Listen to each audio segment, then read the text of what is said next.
Hello, Dr. Keene, distinguished guests, and class.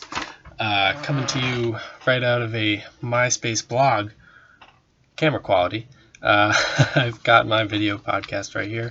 I'm going to need to take it in one straight take, so I'm sufficiently nervous, and let's hope it goes well. I certainly do. I've got my very nice attire on. My sufficient historical tie is George Washington, though no real relevance to my podcast. But I mean, arguably, everything in history is related at some point or another. You know, you could really argue that. But okay, so let's dive into it here. Got my script, as you can see. There is an image I'm going to try and show you guys, but it may not be too clear, as it is 2013 again, and images weren't the best. But let's get to it. So the video podcast I have the topic is Aztecs, and the title is The Aztec World, Why It Was Primed for Conquest by Its Own Accord. Colonial Latin America, History 350, Section 01 by Edward Roman McNickey. Dr. Jessica Keene. It is the 16th of December, 2020, and the word text total is 1210. So I'm going to read through. I can note, I can note some footnotes or show you. Again, I'm not sure if you're going to be able to read that, and it will be flipped, but we'll make our way through it. Like I said, this will be one straight taping, so we've got to do our best. But yeah, let's do it. So, start. In modern-day Central America, a Mesoamerican coalition of powerful city-states existed. The coalition, comprising of the Texcoco, Tlacopan, and Tenochtitlan states, and again, apologies if I butcher some of the amazing pronunciations in here. I will, because I don't have a mastery of English, so much less will I do well with these pronunciations that certainly deserve to be enunciated in the correct manner. So I apologize for that, and there will be a few of those, no doubt. Like I said, this is going to be my first time reading it. It's going to be straight through, so let's do it. I mean, let's exclude the 4 takes that I've already deleted, but we'll get there. Okay, so there's those 3 states, right? And they were grouped into a larger Aztec empire starting in 1428. See image 1. Image 1 here is on the right here in the endnotes. It's the Aztec Empire right here, up in the Mexico Valley right here. I'm not sure how much of that you can see, but the source, I can point you out the source real quick. It's an ancient encyclopedia. If you just Google it, it should come up. There's plenty of sources. The caption reading a map indicating the maximum extent of the Aztec civilization, which flourished between 1345 and 1521 CE in what is now Mexico. The 3 major cities who formed the Aztec Triple Alliance were, as I mentioned earlier, Tenochtitlan, Texcoco, and Tlacopan. Very nice.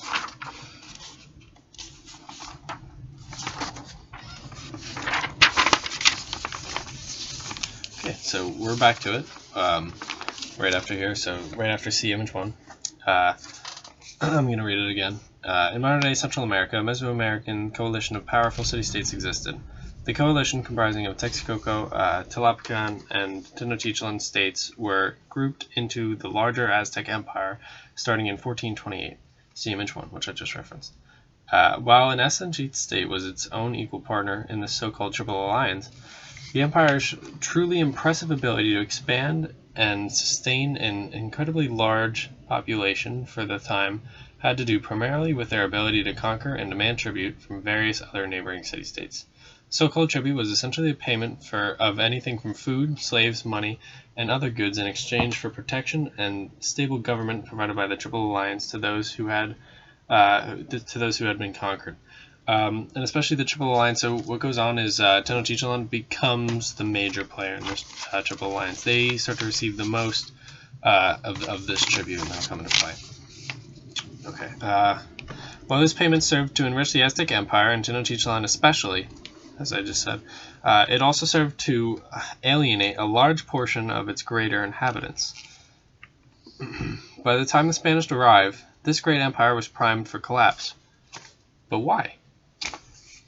Many historians point to the coming Spanish conquests and superior weaponry as the reason for the fall of the empire. This video podcast instead argues that the tributary system, warmongering, and technological inferiorities sowed the seeds for its collapse because they enabled a Spanish force who may have otherwise been outmatched. Let's continue. So while tribute served to enrich the greater Aztec Empire, it also served to disenfranchise the greater populace of conquered states. The Triple Alliance was known for its immensely skilled warriors. Tenochtitlan, for example, had a highly revered military culture, and all males were taught military training. It had become second-hand nature for the inhabitants of the city, as it was ingrained in the culture of their ancestors. In the Codex Mendoza, a book containing the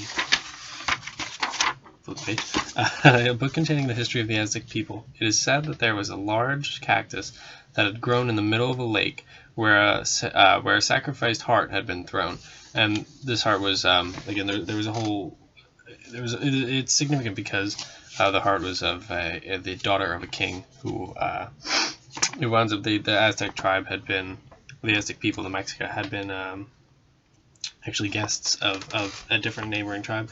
And there was that daughter, the daughter of the king was supposed to be married to an Aztec man, and instead of being married, she was actually her heart was ripped out and thrown in a lake as a sacrifice to the gods. And this comes in later to culture, but that's just kind of a little footnote there. So let's continue. So where the sacrificed heart had been thrown, perched on top of this sprouted cactus would be a magnificent eagle, and there the city would be founded. Though this land was rough and near inhospitable because they were chased into it, it was just a marshy area that was not good for farming, not good for water or anything. Actually, a very complex system of aqueducts had to be built in order to sustain life. But so it's near inhospitable, and it was destined to be where the Mexica people stayed. And this is there's a footnote there according to the Florentine Codex, book 12. But due to this, they became fierce and skilled warriors in order to survive and They became fierce and skilled warriors in order to acclimate, and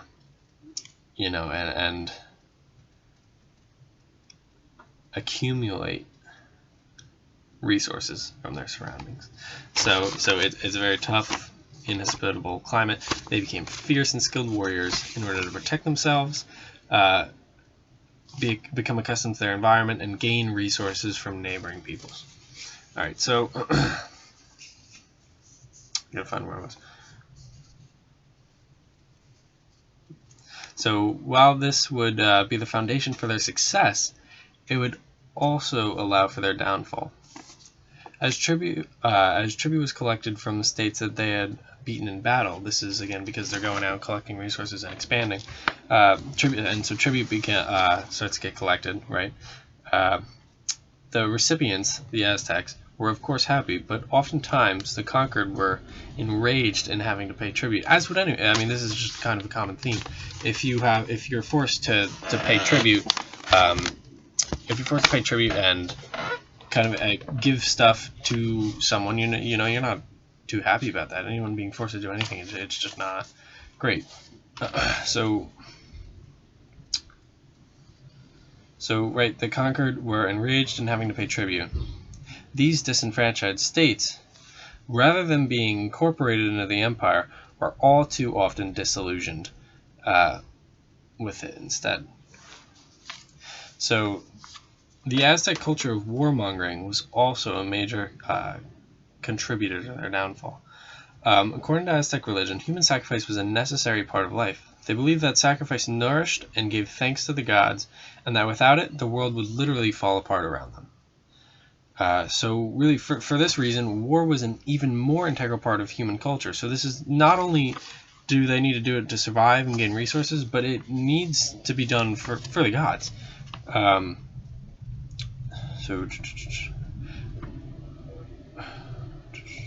So really, yeah, not only was there a rich history of fighting and warlike atmosphere, but the culture could never be abandoned because of this reason.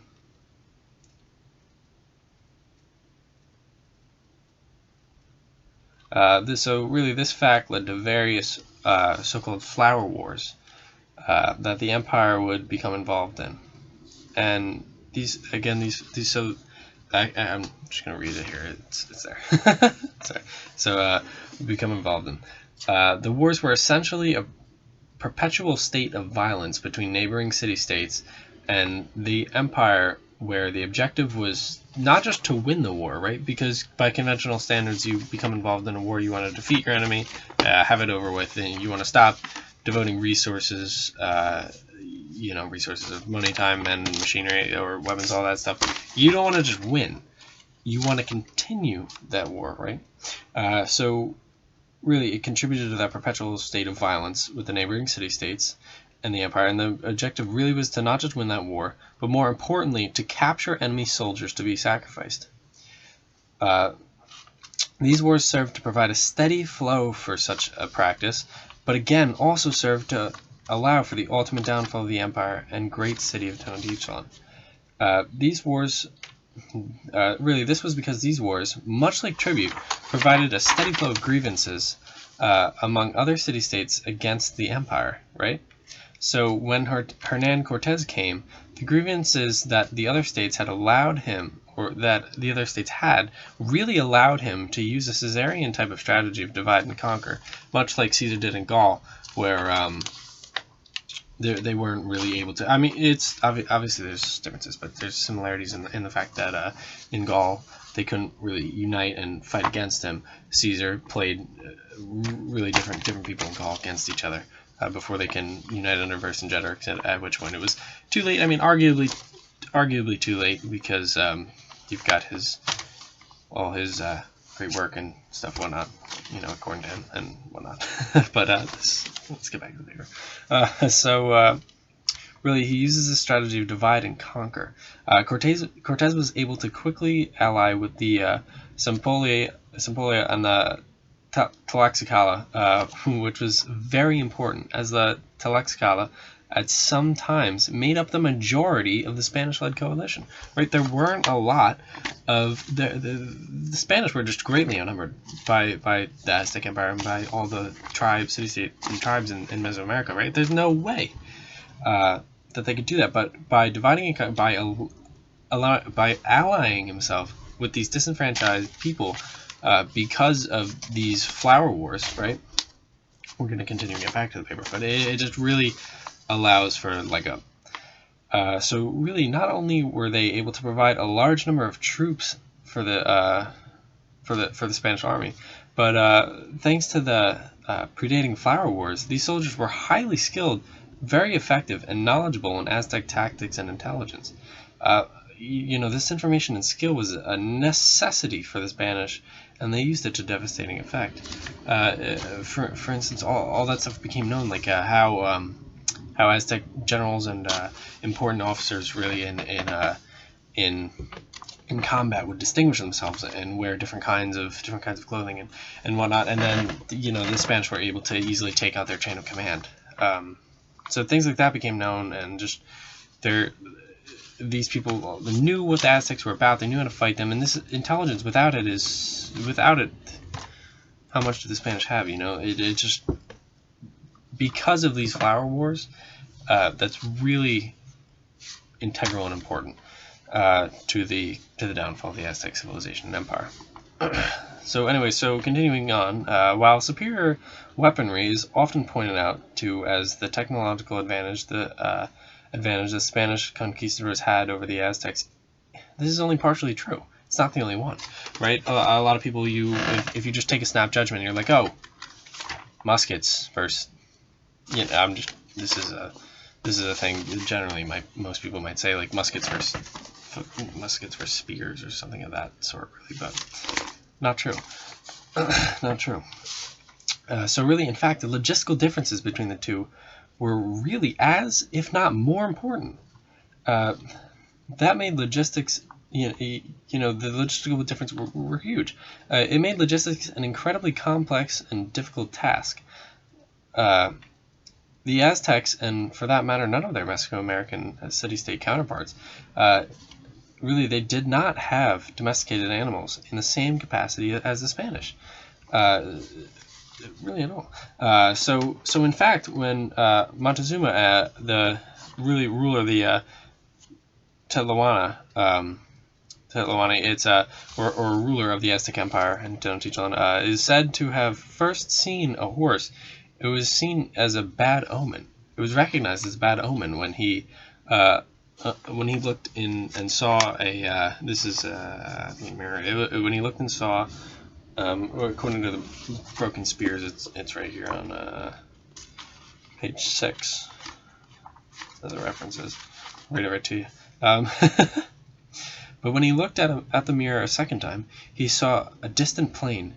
People were moving across it, spread out in ranks and coming forward in great haste. They made war against each other and rode on the backs of animals resembling deer. This is in reference to many bad omens, but or whatnot that he saw. So he saw that, and really he's what are the creatures that I'm seeing? What is going on? And really, horses would have been a game changer if you think about it. So let's continue on. So for the Aztecs, that was indeed the case. It really was, I guess, a bad omen for them, or not. It was a bad omen for them. So as there were no horses and cart animals, an army could only move very slowly and for a limited amount of time. There's no way to sustain themselves. They can't bring carts of food and all that. But I'm getting ahead of myself. It's right here. So really, there were no greater supply lines to allow food and weapons to flow to the front lines, making it nearly impossible to sustain an army, to sustain really any long fighting from a far distance. It should be no surprise then that the Aztecs were caught off guard at the true speed and efficiency of the Spanish and their allies, because they hadn't seen it before. It was just foreign to them, like literally and metaphorically. It was, by far and away. How can you anticipate that? So really, this logistical difference made covering ground and supplying a large army possible for the Spanish. Whereas the Aztecs had only ever known it to be simply impossible at the time.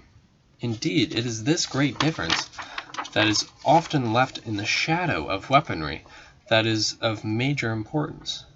While the ranged weapons of the Spanish were indeed superior to the conventional Aztec arsenal, musketry was not so advanced. It was not advanced enough by itself to overcome a significant numerical advantage, all things being equal.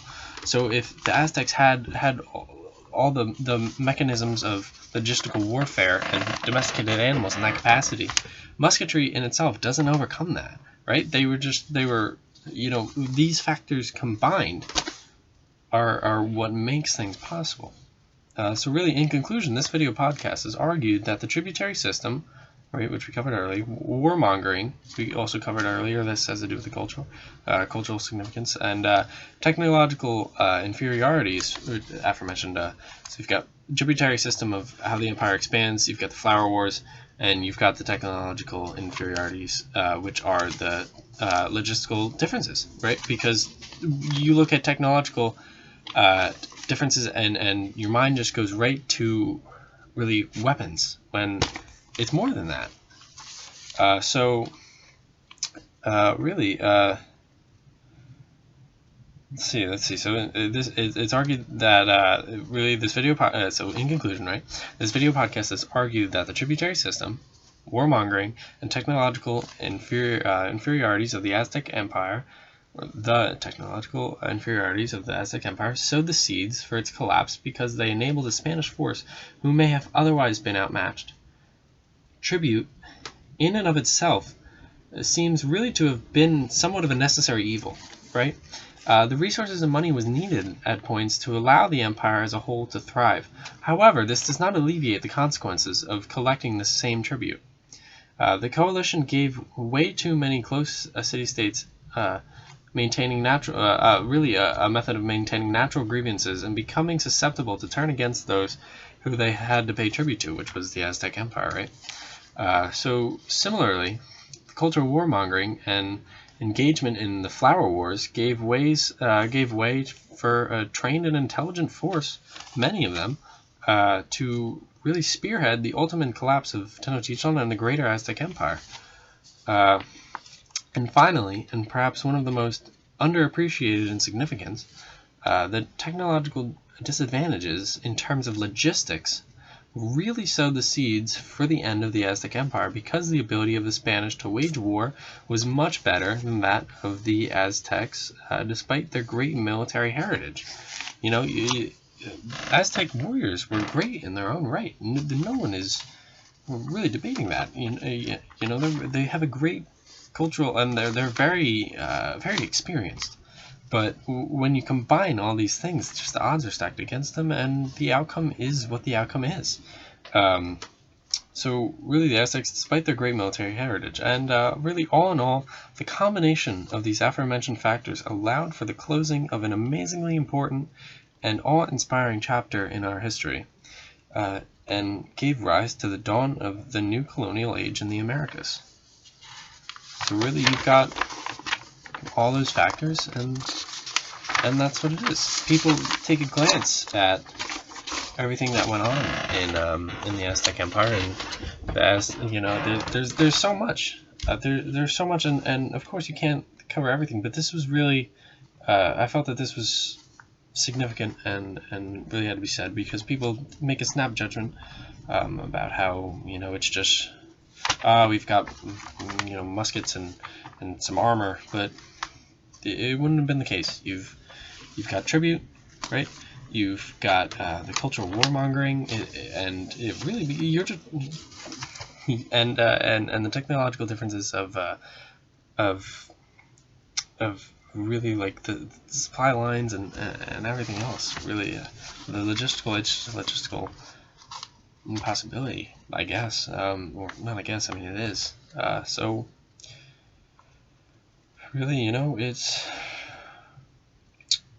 is what it is. It's really, the Aztec Empire did sow these seeds.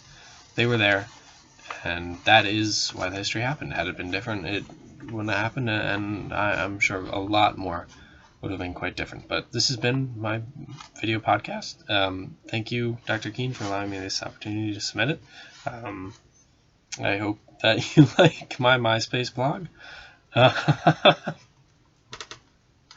And I hope you have a good one, and thank you to whoever else is watching this class, and everybody else. You know, here it is. Thank you so much, and have a good one. Appreciate it.